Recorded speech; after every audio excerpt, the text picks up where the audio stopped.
ये सड़क के बीचों बीच बिना पीछे देखे अचानक रोक देते हैं। पीछे आ रही बाइक या स्कूटी वाले ब्रेक मारे, गिरे या मरे, इससे इन्हें कोई मतलब नहीं होता। ना जाने कितने सारे एक्सीडेंट्स के केसेस और वीडियोस ऑनलाइन आपने देखे होंगे, जहां 10 रुपए की सवारी के चक्कर में सामने वाले की जान जोखिम में डालते हुए ये ई रिक्शा वाले अचानक कट मार देते हैं। जब एक ई रिक्शा वाले ने पुलिया के एक बिजी रोड पे यू टर्न मार दिया और मोटरसाइकिल पे आ रहे एक 21 साल के लड़के की ई रिक्शा से टकराने की वजह से मौत हो गई।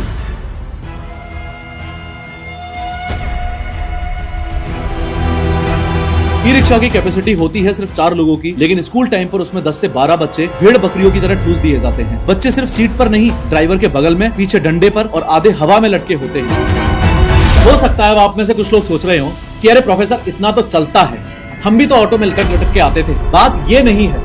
इस बात को समझो कि ई रिक्शा का सीन काफी अलग है। ई रिक्शा का स्ट्रक्चर काफी हल्का होता है। जब आप उसमें 10 बच्चे और उनके 5-5 किलो के बैग्स भर देते हो तो उसका बैलेंस बिगड़ जाता है। इस ओवरलोडिंग या ओवरक्राउडिंग की वजह से जो सेंटर ऑफ ग्रेविटी शिफ्ट होता है, उसमें इन स्कूल स्टूडेंट्स की सीवियर इंजरी या मौत सिर्फ तब तक दूर है जब तक ई रिक्शा का वो अनट्रेन्ड और इररिस्पॉन्सिबल ड्राइवर एक शार्प टर्न नहीं ले रहा या फिर कोई बड़ा गड्ढा नहीं आ जाता। जैसे ही ऐसा हुआ, ई रिक्शा इतना अनबैलेंस्ड व्हीकल है कि वो तुरंत ही पलट जाता है। लेकिन हर बार की तरह शुरू से शुरू करते हैं।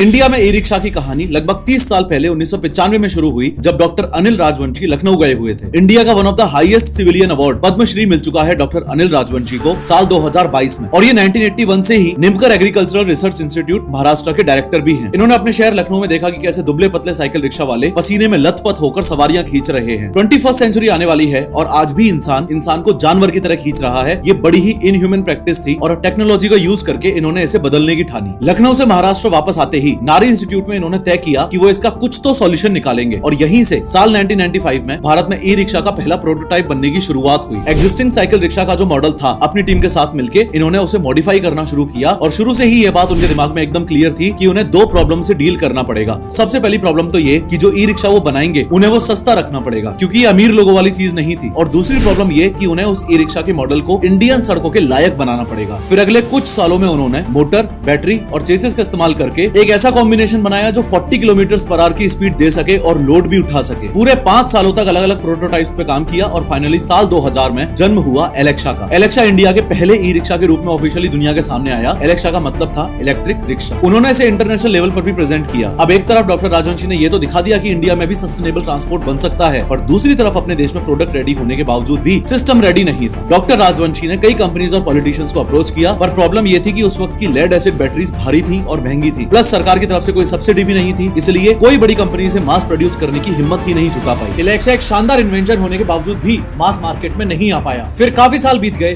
और ई रिक्शा का आइडिया इंडिया में ठंडा पड़ गया। लेकिन साल 2012 आते आते दिल्ली में चाइनीज पार्ट्स वाले जुगाड़ू ई रिक्शास की बाढ़ सी आ गई। अगले 2 सालों में ई रिक्शास अनकंट्रोलेबली पूरे शहर में फैलने लगे और कोई रेगुलेशन नहीं था, इसलिए सेफ्टी स्टैंडर्ड्स नाम का शब्द ई रिक्शा की दुनिया में था ही नहीं। फिर 2014 में ये नौबत आ गई कि हाई कोर्ट ने सेफ्टी स्टैंडर्ड्स की वजह से ई रिक्शास को दिल्ली में बैन ही कर दिया। फिर इतने सालों बाद डॉक्टर अनिल राजवंशी पिक्चर में वापस आए, और जब सरकार और कोर्ट्स कंफ्यूज थे कि क्या करें, तब डॉक्टर अनिल राजवंशी ने गवर्नमेंट को समझाया कि टेक्नोलॉजी को बैन मत करो, उसे रेगुलेट करो। उन्होंने ही वो स्टैंडर्ड्स और गाइडलाइन सजेस्ट किए कि ई रिक्शा की स्पीड क्या होनी चाहिए, सेफ्टी फीचर्स क्या होने चाहिए और इसे मोटर व्हीकल्स एक्ट में कैसे फिट किया जाए। टेक्नोलॉजी को बैन मत करो, उसे रेगुलेट करो। ये लाइन सुनने में सिंपल लगती है, पर रेगुलेट करने का मतलब सिर्फ एक नोटिस चिपकाना या 4 रूल बना देना नहीं है, जो हमारे नेता यूजुअली करते हैं। रेगुलेट का मतलब होता है एग्जीक्यूशन एंड इंप्लीमेंटेशन, परमिट का वर्क फ्लो, ट्रेनिंग कंप्लीशन का प्रूफ, व्हीकल फिटनेस के रिकॉर्ड्स, वायलेशन का रिकॉर्ड, और एग्जीक्यूशन तभी होता है जब सरकार के पास एक प्रॉपर वर्क फ्लो हो। ये कुछ वैसा ही है जैसे कंपनीज अपने ऑपरेशंस को रन करने के लिए उडू को यूज करती हैं। Workflow, approvals, documentation, reminders, reporting सब एक ही प्लेटफॉर्म पे। मतलब रेगुलेशन पेपर पे नहीं, प्रोसेस में होता है, और प्रोसेस को रन करने के लिए चाहिए टूल्स, और ये टूल्स प्रोवाइड करता है उडू, जो कि बिजनेसेस का पूरा सेल्स प्रोसेस ऑटोमेट करता है, कस्टमर्स को रियल टाइम अपडेट्स देता है और हर ट्रांजैक्शन का ट्रांसपेरेंट रिकॉर्ड रखता है। बिजनेसेस में अकाउंटिंग एक बहुत इंपॉर्टेंट पार्ट होता है और काफी लोग उसके मैनेजमेंट में स्ट्रगल भी करते हैं, लेकिन उडू accounting is the solution for them. उडू अकाउंटिंग एक स्मार्ट सॉफ्टवेयर है जो आपके बिजनेस के सारे पैसे के रिकॉर्ड्स एक जगह ऑटोमेटिकली मैनेज करता है। जैसे ही आप सेल करते हो या इनवॉइस बनाते हो, उडू खुद से अकाउंटिंग एंट्री बना देता है। मतलब मैनुअल कैलकुलेशन कम, गलतियां और भी कम। इसमें इनवॉइसेस, बिल्स, एक्सपेंसेस, पेमेंट्स सब कुछ कनेक्टेड ऑटोमेटेड होता है। आप बैंक को उडू से लिंक कर सकते हो, जिससे बैंक ट्रांजैक्शंस खुद सॉफ्टवेयर में आ जाते हैं और मैचिंग हो जाती है। इसे कहते हैं बैंक रिकंसिलिएशन। टैक्स का भी टेंशन नहीं। उडू जीएसटी, वेट जैसे टैक्सेस ऑटोमेटिकली कैलकुलेट करता है और रिपोर्ट्स रेडी देता है। मंथ एंड या ईयर एंड पर आपको बस एक क्लिक में profit and loss, balance sheet और कैश फ्लो रिपोर्ट मिल जाती है। सिंपल शब्दों में उडू अकाउंटिंग आपके बिजनेस का डिजिटल अकाउंटेंट है, जो फास्ट है, एक्यूरेट है और आपको क्लियर पिक्चर देता है कि बिजनेस प्रॉफिट में है या लॉस में। उडू मॉडर्न बिजनेसेस की सबसे इंपॉर्टेंट नीड है। डिस्क्रिप्शन और पिन कमेंट में मैंने लिंक दे रखी है, अभी की अभी चेक करो। खैर, अब कानून तो बन गया, गाइडलाइंस भी आ गई और लगा कि सब कुछ सिस्टमैटिक हो जाएगा, लेकिन कागज के लिखे रूल्स और सड़क की रियलिटी में जमीन आसमान का फर्क निकला। डॉक्टर अनिल राजवंशी ने ई रिक्शाओं का फ्यूचर जो सोचा था, कहानी उससे एकदम अलग हो गई। आज 2025 आते आते वही ई रिक्शा जो डॉक्टर अनिल राजवंशी के हिसाब से एक सोल्यूशन होना चाहिए था, लोगों के लिए अब सरदर्द बन के रह गया है। पर जिस इंसान में थोड़ा भी दिमाग है, वो सबसे इंपॉर्टेंट सवाल अपने आप से यही पूछेगा कि ई रिक्शा तो एक नॉन लिविंग थिंग है, आखिर उस बेजान व्हीकल की गलती कैसे हो सकती है? पक्का प्रॉब्लम कुछ और ही है। इंडिया में ई रिक्शाओं ने रोड्स की जो ऐसी तैसी कर रखी है ना, इसके पीछे हाथ सिर्फ एक नॉन लिविंग थिंग का तो नहीं हो सकता। फिर थोड़ा और डीपली मैंने फिगर आउट किया तो मुझे समझ आया कि इंडिया में हो रहे ई रिक्शा केओस के पीछे मेनली 3 रीजंस हैं। सबसे पहला फैक्टर तो वो जो इस नॉन लिविंग थिंग को यानी कि ई रिक्शा को चला रहे हैं, दैट इज ड्राइवर्स। दूसरा और इंपॉर्टेंट फैक्टर वो जिसकी वजह से ये व्हीकल सेफ्टी और प्रोटेक्शन के नाम पर धब्बा है, यानी कि इसका डिजाइन। और तीसरा इंपॉर्टेंट फैक्टर वो जिसने ई रिक्शाओं को ऐसे ही खुलेआम सड़क पर भेड़ बकरियों की तरह चलने के लिए छोड़ दिया है, यानी कि सरकार। Maximum e rickshaw drivers untrained और इररिस्पॉन्सिबल हैं। वो अनट्रेन्ड और इररिस्पॉन्सिबल ड्राइवर्स एक डेंजरसली अनसेफ डब्बों के नीचे टायर लगा के उनको इंडियन रोड्स पे दौड़ा रहे हैं, जो कि बहुत इंपॉर्टेंट फैक्टर है। और उससे भी ज्यादा इंपॉर्टेंट फैक्टर ये है कि जो लोग देश में ये डिसाइड करेंगे कि किस शहर के किस एरिया में कितने ई रिक्शा मैक्सिमम अलाउड होने चाहिए, वो कभी ई रिक्शाओं से होने वाली दिक्कतों को एक्सपीरियंस कर ही नहीं पाते। क्योंकि वो सो कॉल्ड नेता या लॉ मेकर्स जब शहर में मूवमेंट करते हैं ना, तो उसे वीआईपी मूवमेंट बोला जाता है और उस समय पूरे शहर को रोक दिया जाता है। इसलिए इन्हें तो पता भी नहीं है कि एक आम आदमी को ई रिक्शा केओस से देश में कितनी ज्यादा प्रॉब्लम हो रही है। मेन प्रॉब्लम ये है कि सिर्फ 10 दिनों की नाम की ट्रेनिंग से जिन लोगों को ई रिक्शा ड्राइवर बना दिया जा रहा है ना, इन ड्राइवर्स की आंखें सड़क पर नहीं बल्कि कस्टमर्स पर होती हैं। ये ड्राइवर्स सवारी रिफ्लेक्स नाम की एक बहुत बड़ी प्रॉब्लम से जूझ रहे हैं। इनका एक सिंपल सा लॉजिक होता है, सवारी दिखी ब्रेक मारो, सवारी दिखी ब्रेक मारो। इन्हें इस बात से कोई फर्क पड़ता ही नहीं है कि ब्रेक मारते वक्त उस ई रिक्शा की लोकेशन सड़क पे कहां है। ये सड़क के बीचों बीच बिना पीछे देखे अचानक रोक देते हैं। पीछे आ रही बाइक या स्कूटी वाले ब्रेक मारे, गिरे या मरे, इससे इन्हें कोई मतलब नहीं होता। ना जाने कितने सारे एक्सीडेंट्स के केसेस और वीडियोस ऑनलाइन आपने देखे होंगे, जहां 10 रुपए की सवारी के चक्कर में सामने वाले की जान जोखिम में डालते हुए ये ई रिक्शा वाले अचानक कट मार देते हैं। 10 दिनों की ट्रेनिंग में इंसान गाड़ी चलाना तो फिर भी सीख ले, लेकिन उसके अंदर ट्रैफिक सेंस थोड़ी ना डेवलप हो जाएगी। और ऐसे ही लैक ऑफ ट्रैफिक सेंस और यू टर्न का एग्जांपल हमें पिछली साल 27 अप्रैल को प्रयागराज उत्तर प्रदेश में देखने को मिला था, जब एक ई रिक्शा वाले ने एक पुलिया के एक बिजी रोड पे यू टर्न मार दिया और मोटरसाइकिल पे आ रहे एक 21 साल के लड़के की ई रिक्शा से टकराने की वजह से मौत हो गई।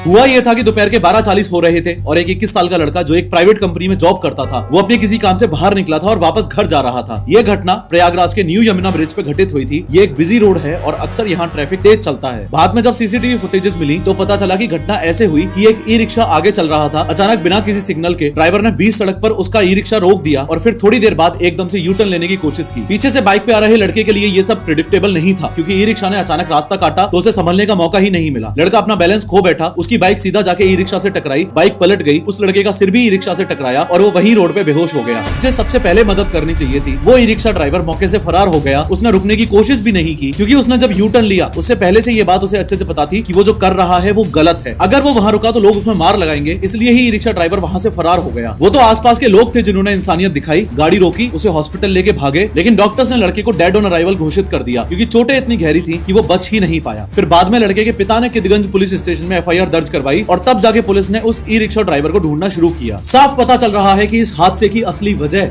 अनप्रिडिक्टेबिलिटी थी। ई रिक्शा ड्राइवर्स अक्सर बिना साइड मिरर देखे टर्न ले लेते हैं क्योंकि उनकी स्पीड कम होती है, लेकिन पीछे से आ रही तेज रफ्तार गाड़ी के लिए ये मौत का कारण बन जाता है। मैक्सिमम ई रिक्शा ड्राइवर्स में एक दूसरी बड़ी प्रॉब्लम है जीरो ट्रैफिक सेंस की। अपने देश के मैक्सिमम ई रिक्शा ड्राइवर्स को ट्रैफिक सिग्नल्स, इंडिकेटर्स या लेन ड्राइविंग का एल तक भी नहीं पता। इन्हें लगता है ई रिक्शा तो एक साइकिल है, ये तो कहीं से भी निकल जाएगा। रॉन्ग साइड ड्राइव करना इनके लिए नॉर्मल है, रेड लाइट जंप करना इनके लिए टैलेंट है और बिना इंडिकेटर दिए टर्न लेना तो इनके डीएनए में शामिल हो चुका है। वैसे भी मैक्सिमम ड्राइवर्स के पास उनका प्रॉपर लाइसेंस या ट्रेनिंग तो होती ही नहीं है तो ये मेन रोड को भी उनकी कॉलोनी की गली समझ के रिक्शा चलाते हैं। ये रॉन्ग लेन में ड्राइविंग करने की वजह से शाम 7 बजे अभी कुछ दिनों पहले ही क्रिसमस की शाम को एक ऐसा सीवियर एक्सीडेंट हुआ कि बेचारे ई रिक्शा में बैठे हुए पैसेंजर की तो मौत ही हो गई। ये घटना नेशनल हाईवे 334 पे उत्तर प्रदेश के हापुड़ जिले के यादव ढाबा के पास घटित हुई थी। हाईवे पे एक ई रिक्शा चल रहा था जिसमें एक 55 साल के वृद्ध पैसेंजर बैठे हुए थे। दिक्कत ये थी कि ये ई रिक्शा हापुड़ की तरफ जा रहा था और हाईवे पे रॉन्ग साइड चल रहा था। ये बात तुम लोगों को बताने की बिल्कुल भी जरूरत नहीं है कि हाईवे पे रॉन्ग साइड चलना अपनी मौत को दावत देने जैसा होता है, क्योंकि सामने से भी जो व्हीकल्स हैं वो फुल स्पीड में आ रहे होते हैं। ऐसे ही सामने से एक कार ठीक ठाक स्पीड में आ रही थी। अब क्योंकि हाईवे पे स्पीड तेज होती है और अंधेरा वैसे ही हो चुका था, शाम के 7 बज चुके थे, तो कार के ड्राइवर को रॉन्ग साइड से आ रहा ई रिक्शा शायद देर से दिखा या वो संभल नहीं पाया, तो कार और ई रिक्शा की ऐसी जोरदार भिड़ंत हुई, ऐसा जोरदार हेड ऑन कोलिजन कि इतनी तेज टक्कर की वजह से ई रिक्शा के तो परखच्चे ही उड़ गए। पैसेंजर की तो मौके पे ही मौत हो गई। चोट इतनी गहरी थी कि उन्हें बचाने का वक्त ही नहीं मिला। ई रिक्शा का ड्राइवर गंभीर रूप से घायल हो गया और हादसे के बाद कार ड्राइवर तो अपनी कार छोड़ के मौके से फरार ही हो गया। बाद में जब पुलिस आई तो पुलिस ने ट्रैफिक क्लियर करवाने के बाद दोनों व्हीकल्स को सीज किया। इस पूरे केस में एग्जैक्ट गलती किसकी थी ये तो कानून ही तय करेगा,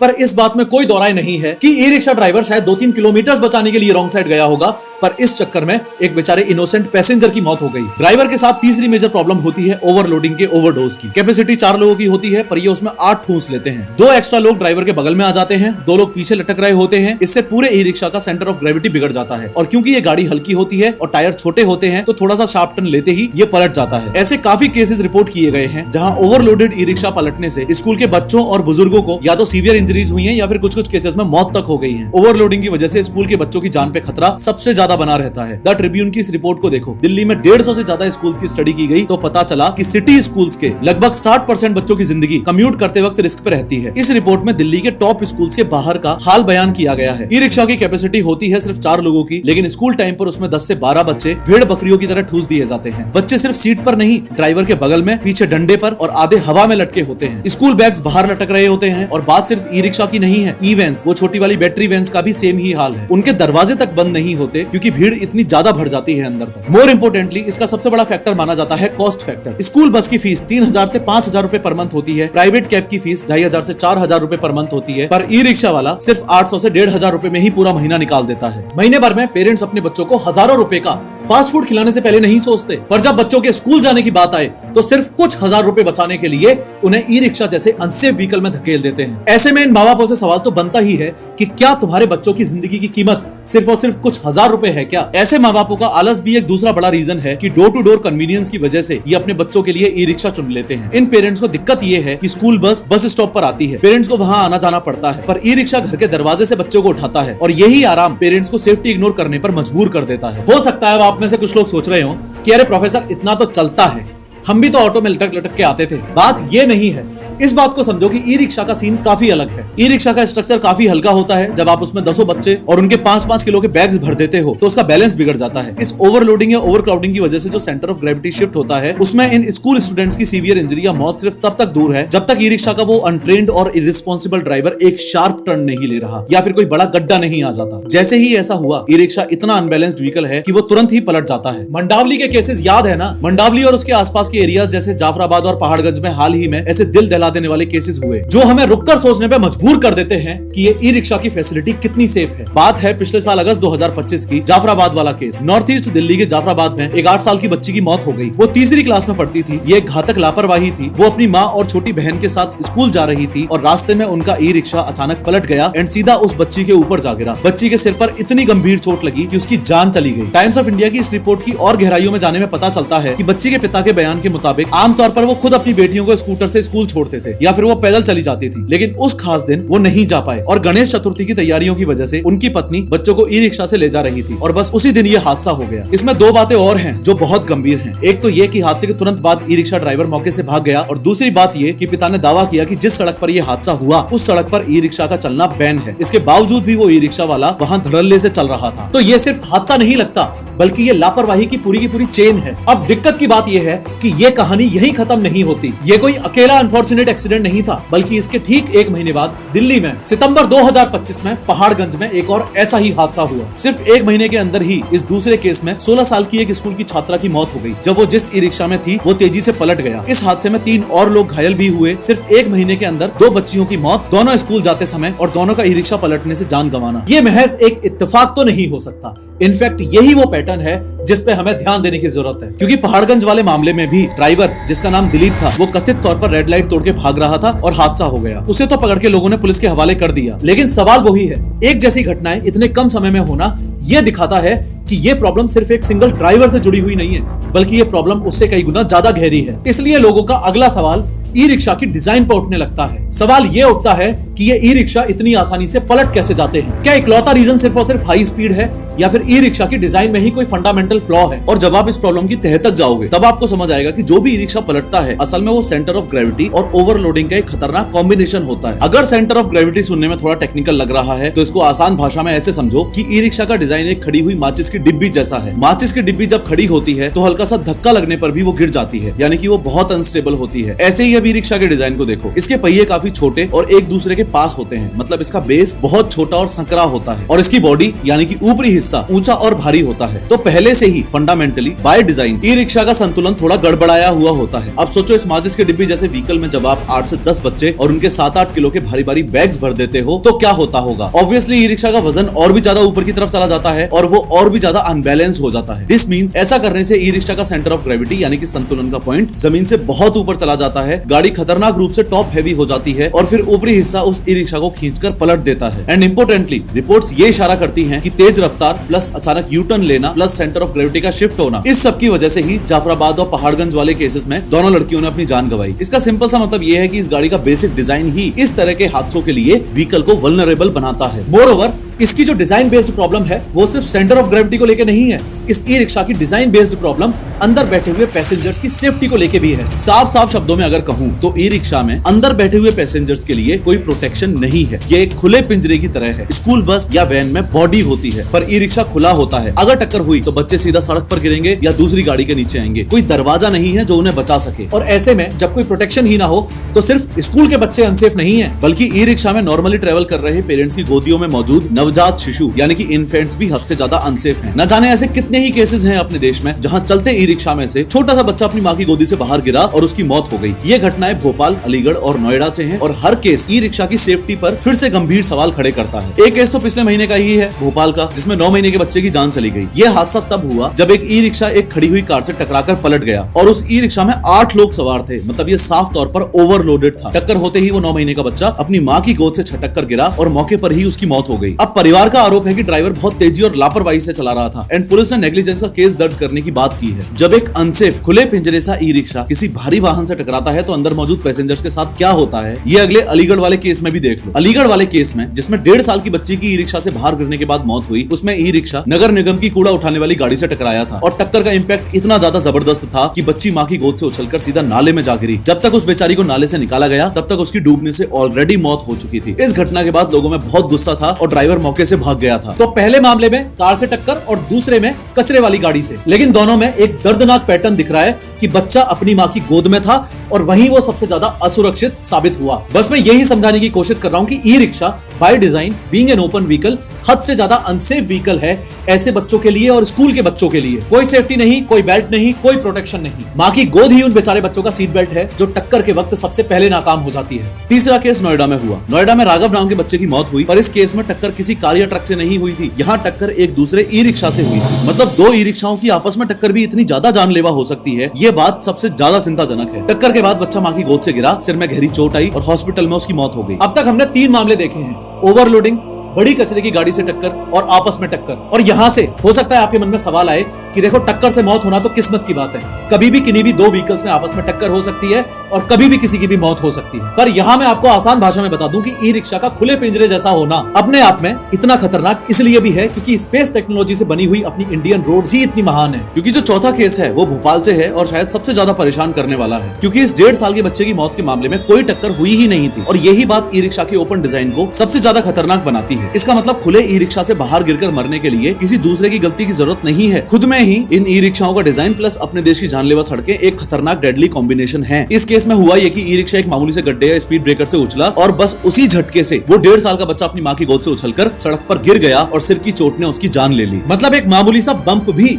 मौत की वजह बन सकता है। तो इन चारों मामलों को अगर एक साथ रख के देखें तो तस्वीर बहुत साफ है। ओवरलोडिंग, ड्राइवर की लापरवाही, दूसरी गाड़ियों से टक्कर और कमजोर ढांचा, और यहाँ तक कि अगर सड़क पे सिर्फ एक गड्ढा तक भी आ जाए तो ये सब ई रिक्शा में बैठे हुए बच्चों के लिए एक्सट्रीमली अनसेफ है और जान तक जा रही है। ये कोई हवाई बातें नहीं है, सारे के सारे रियल केसेस मैंने आपको हाथ की याद दिखाए हैं। अब छोटे छोटे स्कूल के बच्चे हो या फिर माँ की गोद में बैठे हुए नवजात शिशु, ये जो खुला डब्बा इंडियन रोड्स पे ई रिक्शा के नाम पे घूम रहा है ना, ये 100% अनसेफ है। That's it. एंड अभी तक जो दो मेन प्रॉब्लम्स यानी कि ड्राइवर्स प्रॉब्लम और डिजाइन प्रॉब्लम के बारे में हमने बात की है ना, उससे कई गुना ज्यादा बड़ी प्रॉब्लम गवर्नमेंट की तरफ से है, यानी कि वीक रेगुलेशन की प्रॉब्लम। क्योंकि सरकार से अगर तुम जाके पूछोगे ना कि ये जो इंडियन रोड्स पे इतने सारे अनरजिस्टर्ड रिक्शास घूम रहे हैं, इंडियन रोड्स की इन ई रिक्शाओं ने जो इतनी ऐसी तैसी कर रखी है, इसके लिए तुम्हारे पास समाधान क्या है, तो इनके पास घुमा फिरा के सिर्फ एक ही समाधान निकल के आता है, और वो सॉल्यूशन ये कि हॉलीडेज, फेस्टिवल्स जैसे पीक टाइम पे शहर के हाईली पॉपुलेटेड एरियाज में ई रिक्शा को बैन कर दो। बस ये समाधान है इनके पास। जबकि पास्ट में हमने बार बार देखा है कि अचानक से धड़ल्ले से ऐसे ई रिक्शास को बैन कर देने से कोई ज्यादा फर्क नहीं पड़ता, क्योंकि असल में इंडिया में ई रिक्शा की प्रॉब्लम बहुत गहरी है,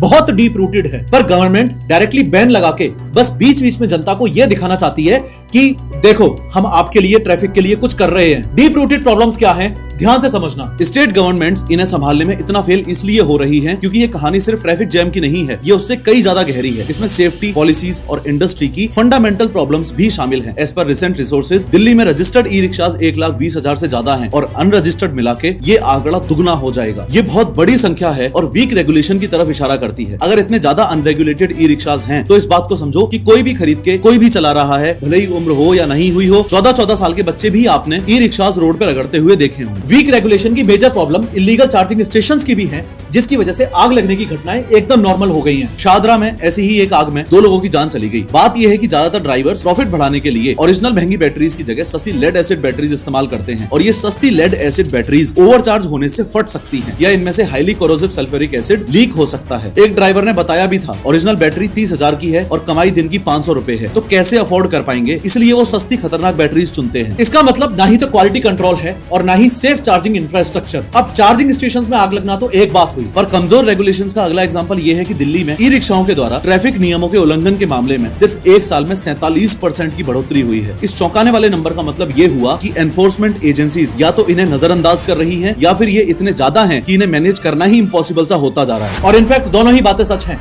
ग्राउंड लेवल पर रेगुलेशन लगभग नॉन एग्जिस्टेंट ही है। एक और हैरान करने वाली बात यह है कि ये जो हजारों ई रिक्शा मैन्युफैक्चरर्स है ना, ये असल में मैन्युफैक्चरर्स है ही नहीं, ये सारे के सारे असेंबलर्स हैं। मतलब ये सब लेगो सेट की तरह चाइना से आए हुए इंपोर्टेड पुर्जे जोड़-जोड़कर बस तैयार कर देते हैं। ज्यादातर ई रिक्शास चाइना से आए सस्ते सीकेडी किट्स यानी कि कंप्लीटली नॉकडाउन किट्स या फिर लोकल मार्केट में मिले घटिया पार्ट्स को जोड़कर बनाए जाते हैं। और सबसे जरूरी हिस्से मोटर्स और कंट्रोलर्स भी लो क्वालिटी के होते हैं। 800 वॉट से 1.2 किलोवाट की मोटर पर जब 4 से ज्यादा सवारियां बैठती हैं तो व्हीकल की लाइफ 2 साल से ज्यादा नहीं चलती। ये भी समझो कि बैन करना भी सॉल्यूशन नहीं है, ये एक लेजी गवर्नेंस की निशानी है। हाल ही में जयपुर में कोशिश की गई थी, यहाँ मेरे शहर में वर्ल्ड सिटी एरिया में ई रिक्शास पर बैन लगा दिए थे, लेकिन इससे ट्रैफिक केओस कम होने की बजाय और ज्यादा बढ़ गया। उनकी जगह ऑटो रिक्शास और प्राइवेट कार्स ने ले ली। नतीजा ये हुआ कि जौहरी बाजार, जहाँ पैदल चलने तक की जगह नहीं होती, वहाँ की एक पूरी लेन गाड़ियों की पार्किंग से भर गई। ई रिक्शास हटाने के चक्कर में वॉकिंग स्पेस ही खत्म कर दिया गया। इंपोर्टेंटली ये सिर्फ जयपुर का आइसोलेटेड केस नहीं था, श्रीनगर में भी कुछ ऐसा ही देखने को मिला। वहाँ जब कुछ मेजर रोड पर ई रिक्शास को बैन किया गया तो इससे उन गरीब कम्यूटर्स को सबसे ज्यादा परेशानी हुई जो सस्ते ट्रांसपोर्ट पर निर्भर थे, और ऑटो रिक्शा वालों ने इसका जम के फायदा उठाया। जैसे ई रिक्शा हटे तो ऑटो रिक्शा वालों ने मनमाने दाम वसूलना शुरू कर दिया। तो असल में ये पूरी की पूरी प्रॉब्लम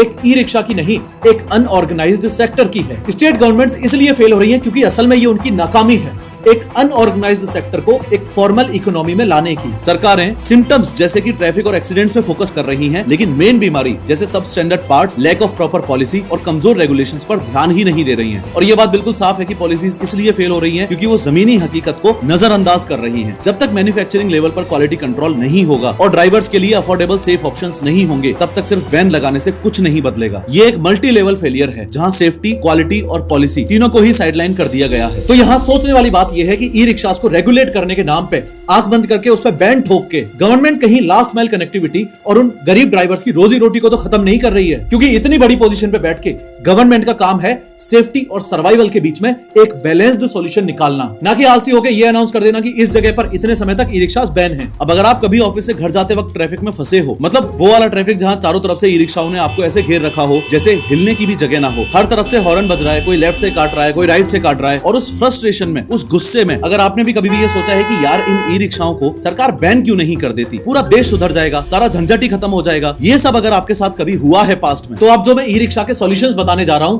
आप उन सॉल्यूशन से पूरी तरह से रिलेट कर पाओगे। सबसे पहले तो ये समझो कि मैं ऐसा क्यों मानता हूं कि इंडिया में ई रिक्शास को बैन कर देना एक लेजी गवर्नेंस की निशानी है, और कैसे ये सिर्फ एक लक्षण का इलाज है, बीमारी का नहीं। देखो, बैन कर दो वाला जो हंगामा हो रखा है, उसके शॉर्ट टर्म फायदे काफी अट्रैक्टिव लगते हैं। जैसे पहला तो ये कि ट्रैफिक में फौरन सुधार दिखेगा, जो कंजस्टेड इलाके हैं वो एकदम साफ नजर आने लगेंगे। दूसरा, अनट्रेन्ड ड्राइवर से जो हादसे होते हैं उनमें कमी आएगी। और तीसरा, पुलिस के लिए नियम लागू करना बहुत आसान हो जाएगा, झंझट ही नहीं रहेगा। लेकिन ये फायदे जितने सुनने में अच्छे लग रहे हैं, क्या असलियत में उतने ही अच्छे हैं? इस बात को समझो कि ये सारे के सारे फायदे इंडिया जैसी डेंसली पैक्ड और हाईली पॉपुलेटेड कंट्री के अंदर एक इल्यूजन की तरह है, एक भ्रम की तरह। इसे आप इल्यूजन ऑफ कंट्रोल भी कह सकते हो। मतलब आपको लगेगा कि आपने प्रॉब्लम पर काबू पा लिया है, पर असल में कुछ नहीं हुआ। आपने बस उस प्रॉब्लम को एक जगह से उठा के दूसरी जगह पर छुपा दिया है। क्योंकि असली कहानी शुरू होती है इसके लॉन्ग टर्म नुकसान से, जो कि इन छोटे मोटे फायदों से कई गुना बड़े हैं और काफी ज्यादा गंभीर भी हैं। बैन करने का सबसे पहला और सबसे बड़ा नुकसान है लाइवलीहुड डिस्ट्रक्शन, यानी कि रोजगार पर हमला। क्योंकि आप यहाँ कोई 100-200 लोगों की बात नहीं कर रहे हो, बल्कि पूरे लाखों ड्राइवर्स और उनके परिवार वालों की बात कर रहे हो। उनकी आमदनी का जरिया रातों रात खत्म हो जाएगा। इंडिया पहले से ही अनएम्प्लॉयमेंट से जूझ रहा है, और अगर सडन बैन लगा दिया तो ये एक बहुत बड़ा आर्थिक और सामाजिक संकट पैदा कर देगा। बैन करने में प्रॉब्लम ये है कि ये सब सरकार को पहले सोचना चाहिए था कि 3 टायरों के ऊपर ये अनसेफ डब्बा जो इंडियन रोड्स पे वायरस की तरह फैल रहा है, कभी ना कभी फ्यूचर में एक दिन ये प्रॉब्लम जरूर क्रिएट करेगा। मैं ये नहीं कह रहा कि अनरेगुलेटेड ई रिक्शास को बैन मत करो, पर सबको एक साथ बैन करना पॉसिबल नहीं है। लाखों ई रिक्शास जो देश में हैं, अगर बैन कर दिए गए तो उनका होगा क्या, और उसके साथ ही उन लोगों का क्या होगा जो इन पे निर्भर हैं। आपने भी देखा होगा कि मेट्रो स्टेशन से उतर के लोग रोज 10-20 रुपए देकर अपने घर पहुंच जाते हैं। उनके लिए तो ये लाइफलाइन है। बैन करने से एक मोबिलिटी क्राइसिस पैदा होगा, यानी कि आने जाने का संकट, खासकर गरीब और वर्किंग क्लास लोगों के लिए, जिनके लिए महीने में 200-500 रुपए की बचत भी मायने रखती है। अगर ई रिक्शास हट गए तो उन्हें मजबूरन 50-60 रुपए वाले ऑटोज लेने पड़ेंगे, और उनके महीने के बजट पर इसका बहुत बड़ा असर पड़ेगा। अगर ई रिक्शाओं को सडनली बैन कर दिया तो इस बात की क्या गारंटी है कि वो सारे e rickshaw drivers all of a sudden auto driver बनके इंडियन रोड पे फिर ऑटो की बाढ़ नहीं ला देंगे। ई रिक्शास को बैन करके एक तो आप लोगों की रोजी रोटी छीन रहे हो, ऊपर से एक आम आदमी का सफर भी महंगा कर रहे हो। और इसके अलावा बैन करने से क्या ये प्रॉब्लम सच में सड़क से हट जाएगी? मेरा तो मानना है कि ये प्रॉब्लम बस अंडरग्राउंड हो जाएगी। एनवायरमेंट पे इसका बहुत नेगेटिव असर पड़ेगा और लोग वापस पेट्रोल डीजल वाले पब्लिक ट्रांसपोर्ट पर चले जाएंगे। तो आपने कंजेशन की समस्या को थोड़ा कम किया, लेकिन उसकी जगह हवा में थोड़ा पॉल्यूशन और बढ़ा दिया। ये कैसा सॉल्यूशन हुआ? मतलब एक प्रॉब्लम का सॉल्यूशन निकालने में 4 नई प्रॉब्लम्स खड़ी कर दी। क्योंकि ये ई रिक्शास रोजाना 100 करोड़ किलोमीटर चलते हैं, वो भी बिना धुआं छोड़े। अगर इतना पॉल्यूशन बचाना होता तो हमें 200 करोड़ नए पेड़ लगाने पड़ते। मतलब ये हवा को साफ रखने में बहुत बड़ा रोल प्ले कर रहे हैं। उसके अलावा जब ये बैटरी से चलते हैं तो पेट्रोल की जरूरत नहीं पड़ती। रोज का करीब 5 करोड़ लीटर पेट्रोल बचता है। इससे इंडिया को बाहर के देशों से तेल कम मंगवाना पड़ता है, जिससे देश का इंपोर्ट बिल कम होता है। तो इस बात को समझो कि ई रिक्शा खुद प्रॉब्लम नहीं है,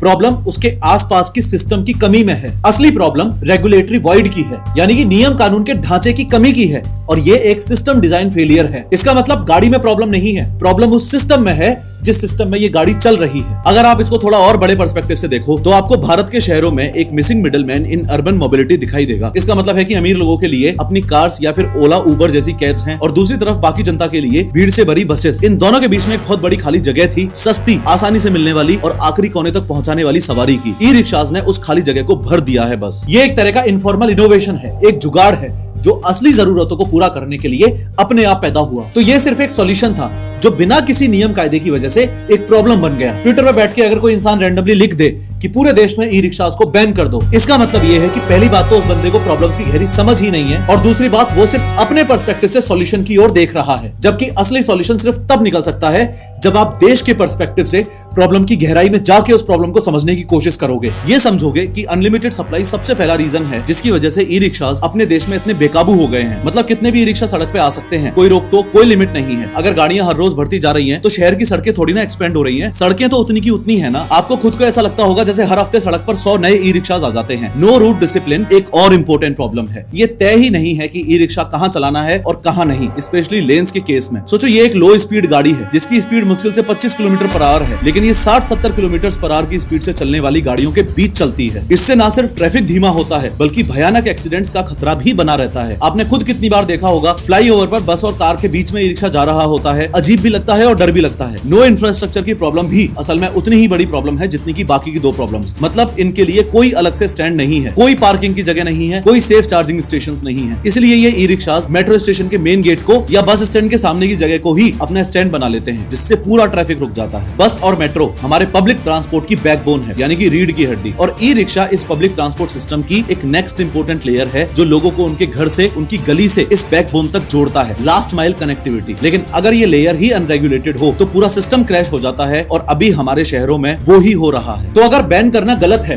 और असली प्रॉब्लम सिस्टम में है, तो इंडिया में हो रहे इस ई रिक्शा केओस का आखिर फाइनल सॉल्यूशन है क्या? सॉल्यूशन इन्हें खत्म करना नहीं, इन्हें सिस्टम में जोड़ना है। That means formalise, don't eliminate, यानी कि इस इनफॉर्मल सेक्टर को एक फॉर्मल ढांचे में लाओ, इसे खत्म मत करो। और इसके लिए पता है हमें क्या चाहिए?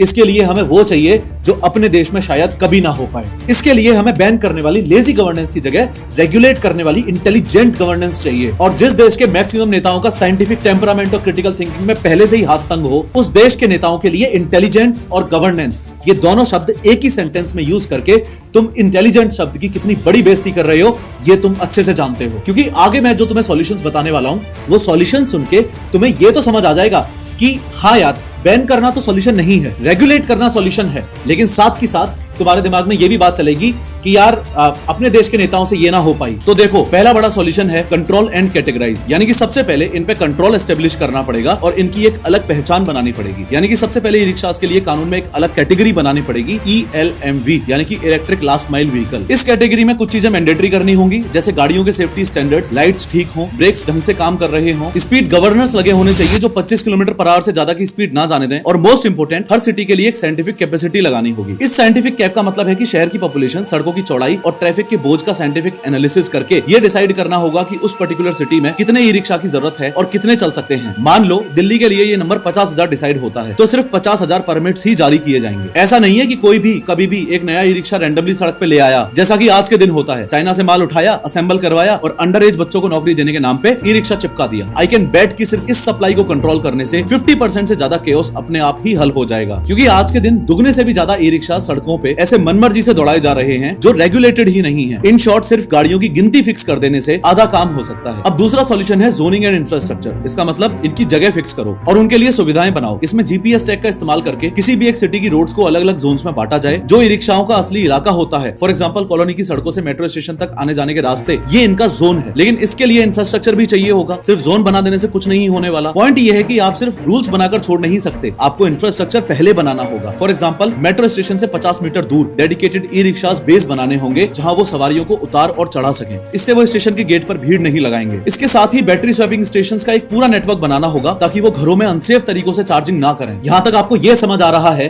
कि गाड़ी को कंट्रोल करना एक इंपॉर्टेंट स्टेप है, उसकी जगह को फिक्स करना एक इंपॉर्टेंट स्टेप है। पर ड्राइवर का क्या? ड्राइवर को कैसे सुधारा जाए? क्योंकि जो लोग देश में ई रिक्शास की अपफ्रंट बैन की डिमांड कर रहे हैं ना, वो ये सोच रहे हैं कि जैसे ही देश में ई रिक्शा बैन होगा ना, वैसे ही ड्राइवर भी बैन हो जाएंगे, ड्राइवर भी जाके अपने घरों पे बैठ जाएंगे। लेकिन ऐसा नहीं होने वाला।